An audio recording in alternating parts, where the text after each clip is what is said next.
I'm here at the bread fair in Granville Island, and I'm here with Alex.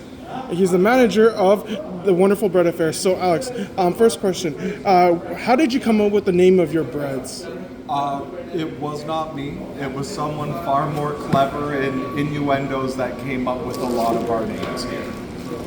And so it's the happily ever after bread. That's like something that someone just thought. Yeah, well, the happily ever after bread is 100% spelt sourdough, and one of the few wheat alternatives that a bread fair makes.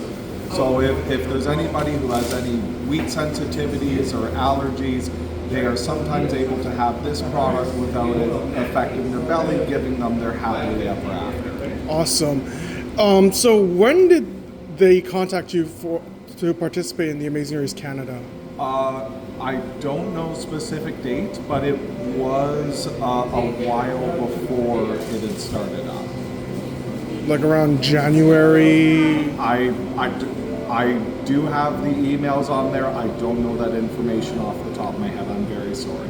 It's okay. And how did you prepare? Did you just put the bread aside for the contestant? Yeah. So what we did is we had several that were set aside in the back that were for the racers themselves, but they mainly came and got the ones up from the front. So when they would come there, they would grab it, and then we would replace it out with ones in the back. So if it ran out from customers earlier in the morning, we would have some, but they also could just, as they're in a rush, they grab it and go from there. How fun was it to be featured on the Amazing Race Canada?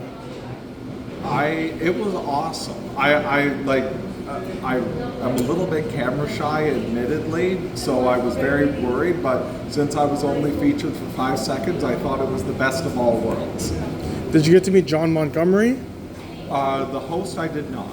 Oh, bummer, because I know, but the racers that all came in were all very awesome, very personal, and lovely. All around it was an awesome experience.